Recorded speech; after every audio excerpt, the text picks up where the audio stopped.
지난주 우리는 주의 길을 예비하는 자, 외치는 자의 소리였던 세례 요한의 모습을 살펴보았습니다. 이어지는 오늘 본문에서 말하는 두 사람, 하나님의 아들이신 예수 그리스도와 그리고 그의 길을 예비하기 위해서 보냄을 받았던 세례 요한, 이 두 사람의 만남을 기록하고 있습니다. 한 가지 더, 우리는 오늘 본문에서 예수 그리스도께서, 주님께서 본격적인 사역을 시작하시기 전 광야에 나가서 사단에게 시험을 받으시는 그 모습도 살펴보려고 합니다. 먼저 예수 그리스도와 세례 요한의 만남의 모습을 살펴볼 겁니다. 9절입니다. 같이 읽죠. 시작. 그때에 예수께서 갈릴리 나사렛으로부터 와서 요단강에서 요한에게 세례를 받으시고, 그때에 세례 요한이 왕성하게 세례를 베풀고 있었던 바로 그때를 말합니다. 수많은 사람들이 세례 요한에게 나와 자신의 죄를 고백하고 회개의 세례를 받고 있던 바로 그때 예수님께서도 세례 요한에게 나오십니다. 오늘 본문은 예수님께서 갈릴리 나사렛에서부터 왔다라고 기록합니다. 갈릴리 나사렛. 아시는 것처럼 실제로 예수님께서 태어나신 곳은 갈릴리가 아니었습니다. 나사렛이 아니었습니다. 유대 땅 베들레헴이었습니다. 하지만 예수님은 어린 시절부터 줄곧 이곳 갈릴리 나사렛에서 자라셨고 해서 당시 모든 사람들은 예수를 갈릴리 나사렛 사람으로 그렇게 알고 있었습니다. 해서 우리도 예수를 나사렛 예수 이렇게 부르곤 합니다. 흥미로운 건 베들레헴이 고향이신 예수께서 나사렛 예수라 불리는 것에 개의치 않으셨다는 겁니다. 이게 무슨 말인가 하면 당시 베들레헴은 대도시였습니다. 예루살렘을 중심으로 한 중부지역, 베들레헴이라든가 베단이라든가 이런 지역들이 유대사회의 중심이었습니다.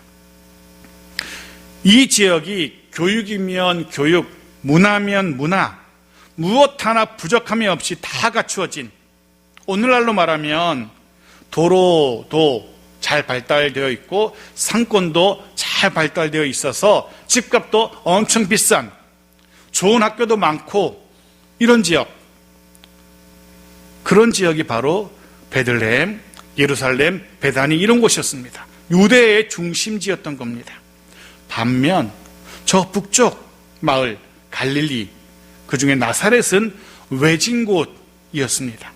여러 가지로 베들레헴과 비교할 때에 비교조차 되지 않는 낙후된 시골 마을이었던 겁니다. 흔히 말할 때 깡촌이라고 하죠. 해서 다른 지방의 부모들은 아이들이 태어나면, 아이들이 학교에 갈 나이가 되면 다 베들레헴으로 유학을 보내려 합니다. 그 어떤 부모도 자신의 자녀가 그 시골, 외진 시골에서 자신들처럼, 자신의 아버지처럼 농사 짓고 물고기 잡으며 그냥 그렇게 지내는 거 원치 않았다는 겁니다. 다 베들레헴, 예루살렘 이런 곳으로 보내어서 공부를 시키려고 하는 거죠. 해서 당시 나사렛 출신이라는 것과 베들레헴 출신이라는 것은 하늘과 땅 차이라고 할 수 있습니다. 심지어 요한복음 1장 46절은 이렇게 기록하기도 합니다.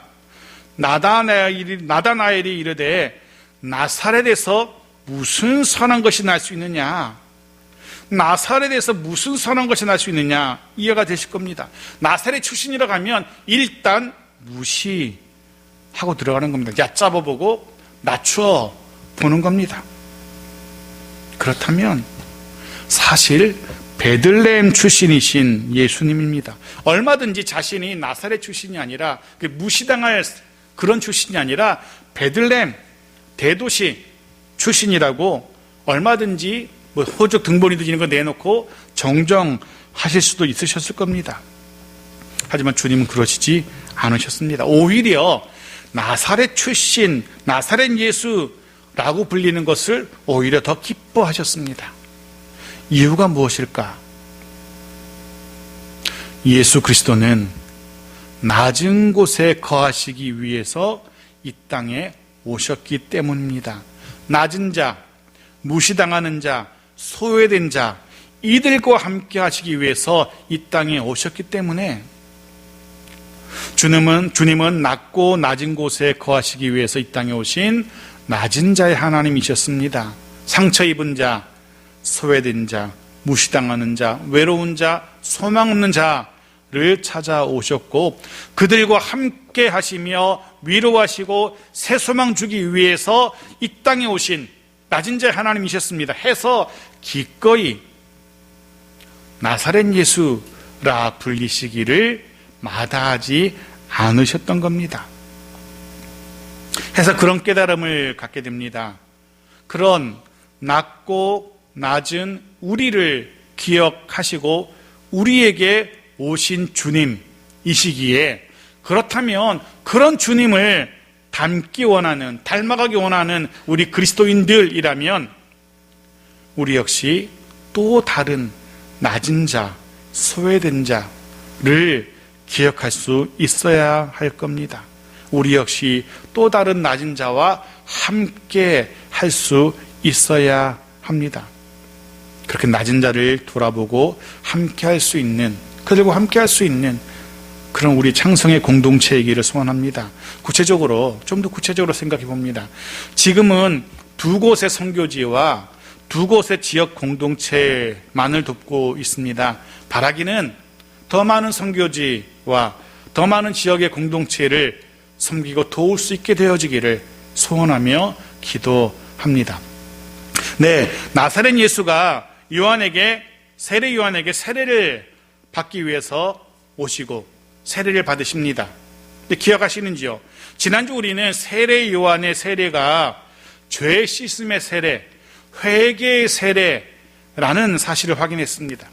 그렇다면 죄가 없으신 예수님이시기에, 회개할 것이 없으신 예수님이시기에 예수님은 요한의 세례를 받으실 필요가 없으셨습니다. 무죄하신 하나님이시기에 세례 받을 필요가 없죠. 그런데 왜 세례를 받으신 것일까? 이렇게 해석할 수 있습니다. 조금 전 말씀드린 것처럼 예수님은 낮고 천한 이들과 함께 하시기 위해서 이 땅에 오셨습니다. 지금 하나님의 아들이신 무죄한 거룩한 예수님은 온전한 사람이 되셔서 그들, 죄인인 사람이 받아야 되는 세례를 받고 계시는 겁니다.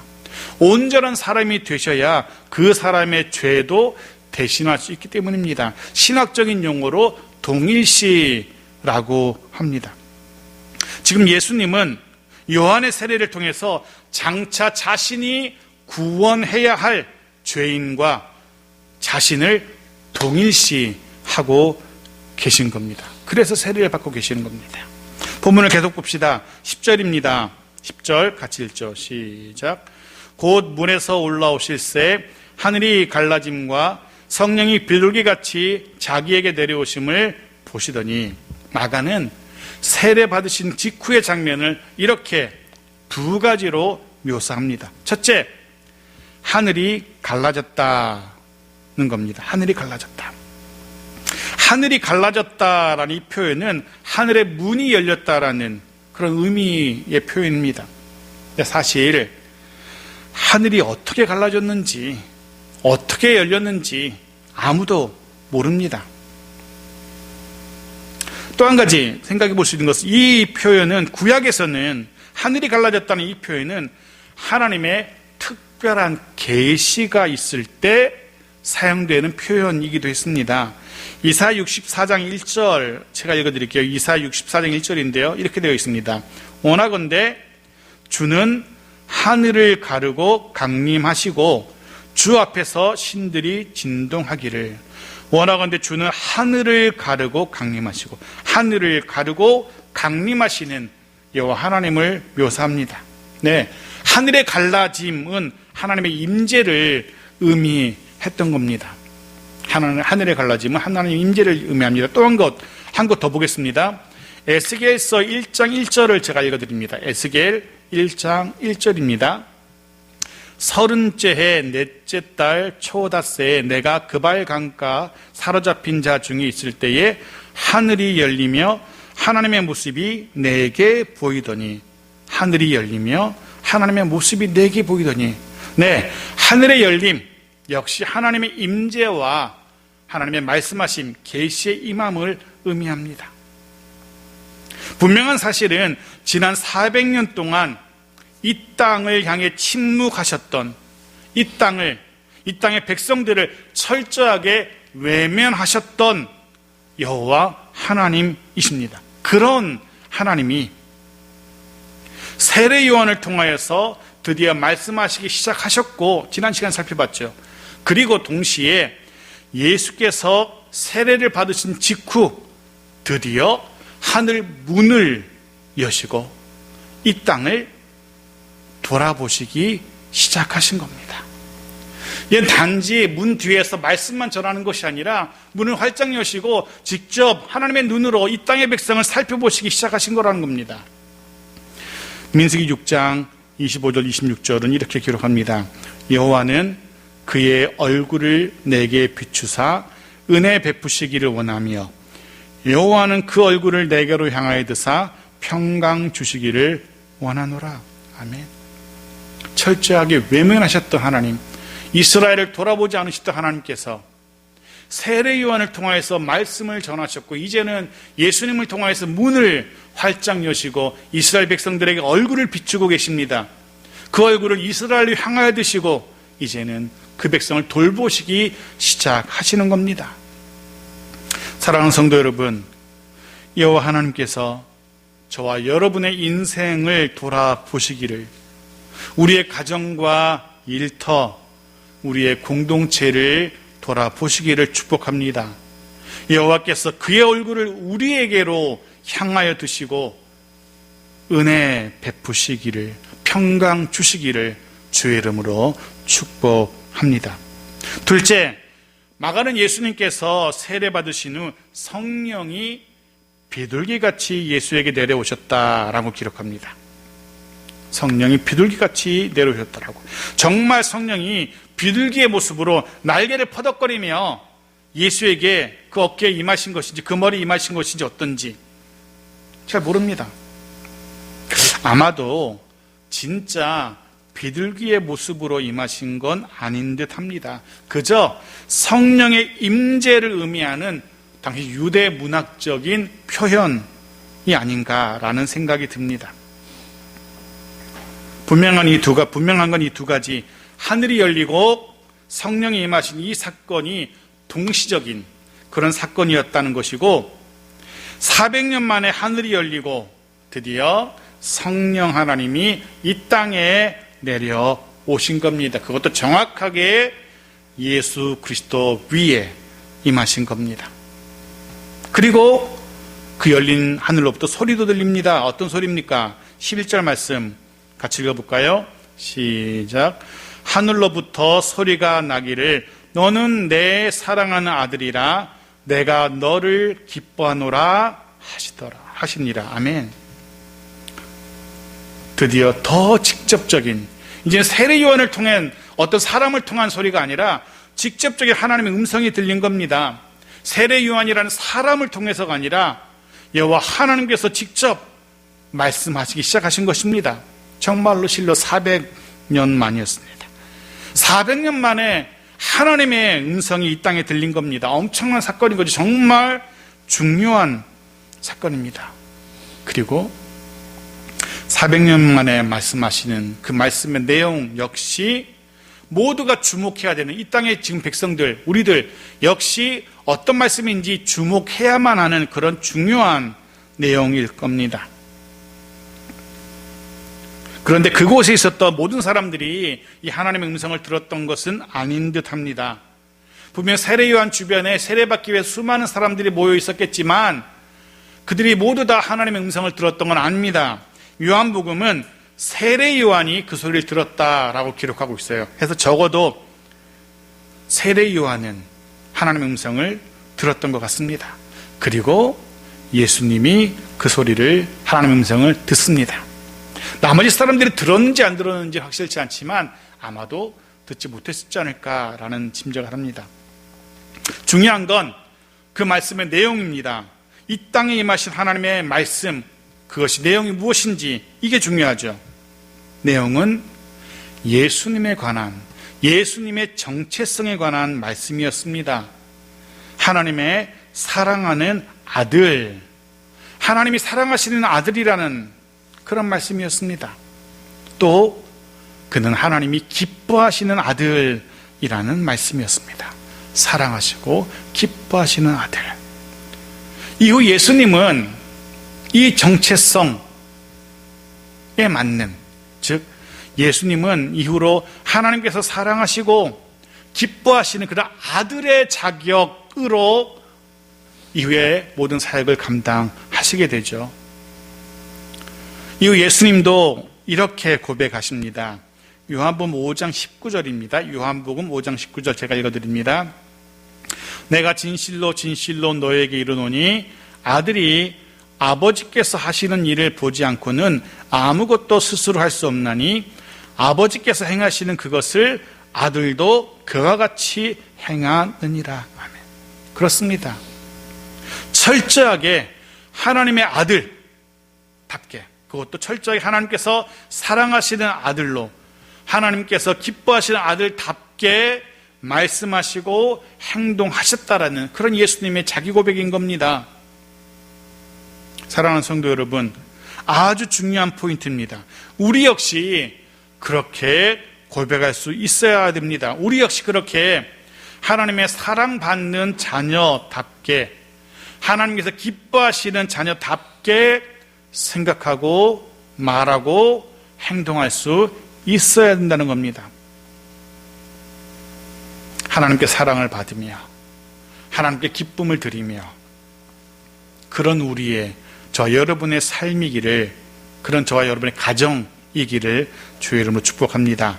또 한 가지, 내 사랑하는 아들, 내 사랑하는 아들, 이 표현은 굉장히 중요하고도 의미 있는 표현입니다.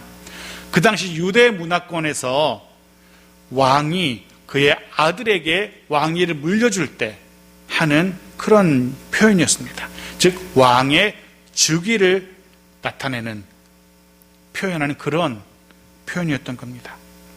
시편 2편 7절은 이렇게 기록하고 있죠. 내가 여호와의 명령을 전하노라. 여호와께서 내게 이르시되 너는 내 아들이라. 오늘 내가 너를 낳았도다. 너는 내 아들이라. 오늘 내가 너를 낳았도다. 왕의 아들이 태어나고 그가 왕의 아들이라는 것을 확증하는 그런 표현인 겁니다. 이런 유대 문화에 익숙했던 마가는 어쩌면 이 내 아들이라는 이 표현을 통해서 드디어 나사렛, 그 낮고 천한 곳 출신 예수가 하나님의 아들로, 왕의 아들로 즉위하게 되었음을 우리에게 보여주고 있는 듯합니다. 드디어 낮고 천한 곳 출신 나사렛 예수가 하나님의 아들로서의 사역을, 그리고 왕으로서의 사역을 시작하게 되었음을 우리에게 선포하고 있는 겁니다.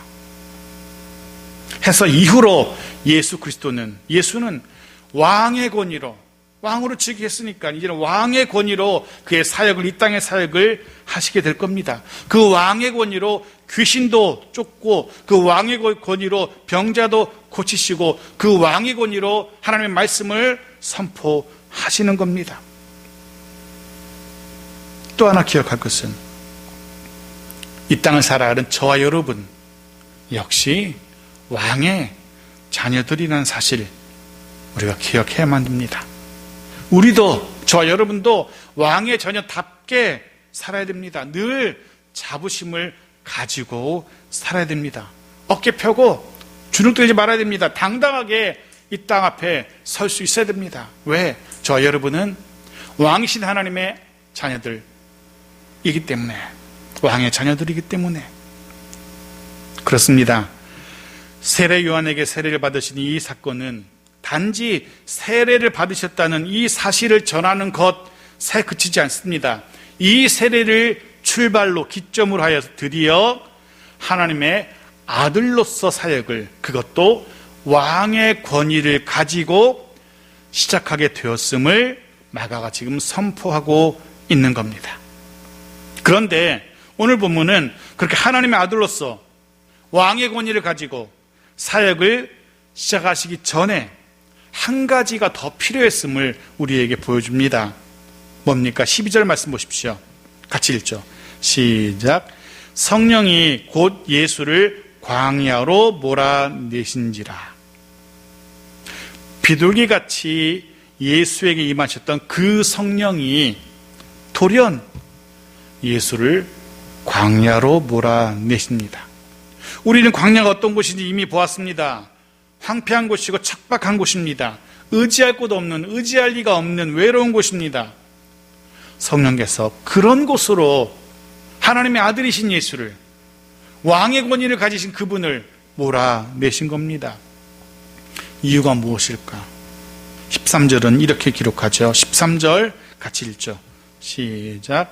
광야에서 40일을 계시면서 사탄에게 시험을 받으시며 들짐승과 함께 계시니 천사들이 수종 들더라. 아멘.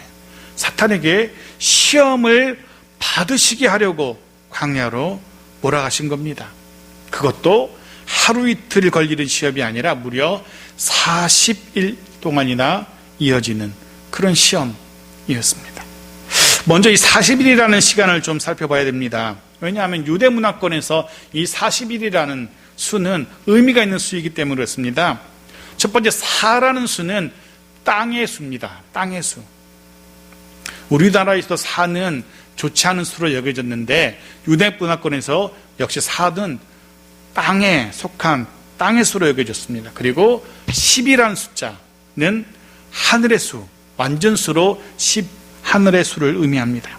이 둘이 결합된 곱해진 40, 땅의 수와 하늘의 수가 곱해진 이 40은 하늘과 땅이 인정하는 수를 말합니다. 즉 어떤 새로운 일을 시작할 때에 꼭 필요한 준비의 기간으로 여겨졌습니다. 그런 예로 창세기 7장에는 비가 내리는데요, 40일 동안 비가 내리죠. 왜 굳이 40일일까? 이 40이라는 숫자가 새로운 시대를 위해 내리는 비라는 것을 보여주기 위함입니다. 이 40일 내린 비로 새로운 시대가 열릴 겁니다. 신명기 8장에는 이스라엘이 광야에 머물렀던 기간도 40년이었다고 기록하죠. 왜 40이었을까? 가나안에서 새로운 시작을 하기 위해서 필요한 준비의 기간임을 의미합니다. 좀 더 보죠. 출애굽기 34장 28절에서 모세는 40일 동안 금식을 합니다. 이유는 이 40일을 통해서 하나님의 율법을 받기 위함, 드디어 율법의 시대가 열리는 그 준비의 기간을 의미합니다. 열왕기상 19장 8절은 엘리야가 40주야를 달려갔음을 기록합니다. 여기에 40은 하나님의 산 호렙에서 하나님을 만나기 위해서 필요한 준비의 기간을 의미합니다. 그런 의미들을 가지고 있습니다. 그렇습니다. 예수님 역시 하나님의 아들로서 사역을 시작하시기 전에, 왕의 권위로 사역을 시작하시기 전에 40일이라는 준비의 기간이 필요했던 겁니다. 그것도 사탄의 시험을 받으시면서 말입니다. 사탄, 옛뱀, 귀신의 왕, 시험하는 자, 여러 가지로 기록되고 있는 사탄. 이는 하나님과 하나님의 일, 하나님의 나라, 하나님의 자녀들을 대적하는 세력입니다.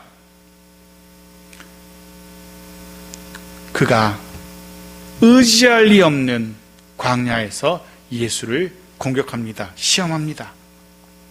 이 시험은 테스트, 유혹, 이 두 가지 의미를 다 담고 있을 겁니다. 이 시험으로 예수를, 하나님의 자녀이시고 왕의 권위를 가진 그분을 넘어뜨려서 자신의 발 아래 두려는 그런 시도였던 겁니다. 그 옛날 왕의 백성들이었던 이스라엘은 그렇게 사단의 발 아래 넘어졌었죠. 무너졌었죠. 본문에 기록되는 들짐승 역시 같은 것들을 의미합니다. 들짐승. 생명을 위협하는 존재를 의미하죠. 광야에 가득한 위험한 것들을 상징하는 표현입니다. 즉 예수를 위협하고 겁먹게 만들었던 그런 시험거리들을 이야기합니다. 여러 위협, 유혹 이런 것들을 통해서 하나님의 자녀이신, 하나님의 아들이신, 왕의 권위를 가지신 그분을 자신의 발 아래 넘어뜨리려 하고 있습니다. 사실 우리들, 이 시대를 살아가는 우리들 주변에도 우리를 위협하는 이런 들짐승들이 있는 것이 사실입니다. 우리를 겁먹게 하고 움츠러들게 하고 해서 선뜻 믿음의 걸음을 내딛지 못하게 하는 영적인 들짐승들 있습니다. 사람일 수도 있고요, 사건일 수도 있고요. 그것들이 우리를 힘겹게 합니다. 우리를 유혹하고 우리를 시험에 들게 합니다. 바라기는 절대 겁먹지 마십시오. 그것들은 결코 우리를 해하지 못합니다. 우리가 예수의 영이신 성령을 의지한다면 그 무엇도, 그 누구도, 그 어떤 영적인 들짐승도 결국 우리를 무너뜨리지 못할 겁니다. 아시는 것처럼 구약의 이스라엘은 광야에서 이런 사단의 유혹, 사단의 시험에 넘어가서 실패하고 넘어졌습니다. 하지만 성령으로 충만하셨던 예수님은 이 시험에서, 이 유혹에서 승리하시죠. 이런 사탄의 시험을 자세히 기록했던 마태는 이렇게 기록하고 있습니다. 마태복음 4장 10절부터 11절 말씀을 제가 읽어드립니다. 이에 예수께서 말씀하시되 사탄아 물러가라 기록되었으되 주 너희 하나님께 경배하고 다만 그를 섬기라 하였느니라. 이에 마귀는 예수를 떠나고 천사들이 나와서 수종드니라. 아멘. 자, 정리해 봅니다. 마가는 다른 복음서처럼 예수님의 출생 때 있었던 천사의 방문이나 다윗의 혈통이라는 왕의 족보를 통해서가 아니라 오늘 본문에 기록된 이 두 가지 사건을 통해서, 즉 세례 후에 성령의 임재, 그리고 광야 40일 동안의 사탄의 시험에서 승리하심, 이 두 사건을 통해서 예수님은 자신이 하나님의 아들이심을 증명하시는 겁니다. 천사의 나팔소리, 천사의 출생의 소식 알리는 이런 것들이 아니라, 다윗 왕의 족보를 통해서 그가 왕이라는 것을 증명하는 것이 아니라 그 세례를 통해서, 그리고 그 임하신 하나님의 음성을 통하여서 자신이 하나님의 아들이심을 증명한 겁니다.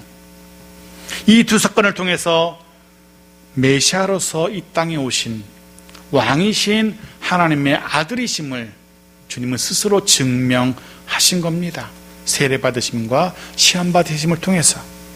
그리고 이제 이 두 가지의 과정을 거치시고 나사렛 예수는 자신이 하나님의 아들이심을, 자신이 메시아이심을, 왕의 권위를 가지신 분이라는 사실을 증명해냈습니다. 이후로는 우리는 다음 본문부터 하나님의 아들의 자격으로 왕의 권위를 가지시고 행하시는 예수님의 사역들을 보게 될 겁니다. 말씀을 마칩니다. 낮은 자를 위해 이 땅에 오신, 우리를 위해서 이 땅에 오신 하나님의 아들이신 예수 그리스도의 모습을 우리는 보았습니다. 말씀 중 우리에게 너희도 하나님의 자녀답게, 너희도 왕의 자녀답게 살라고 말씀하시는 성령의 음성을 듣게 됩니다.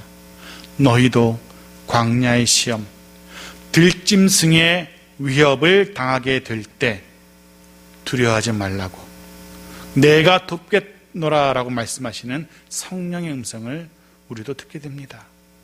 사랑하는 성도 여러분, 또 한 주간 그렇게 살아가는 우리들 모두이기를 축복합니다. 하나님의 자녀답게 살아가는, 왕의 자녀답게 살아가는, 더불어 성령의 도우심 가운데 살아가는 우리들 모두이기를 주의 이름으로 축복합니다. 혹 광야와 같은, 들짐승과 같은 시련과 유혹과 위협 만나게 된다 할지라도 오늘 이 말씀을 기억하면서 담대하게, 그리고 결국 승리하는 삶을 살아가는 우리들 모두의 한 주간이기를 주의 이름으로 축복합니다. 아멘.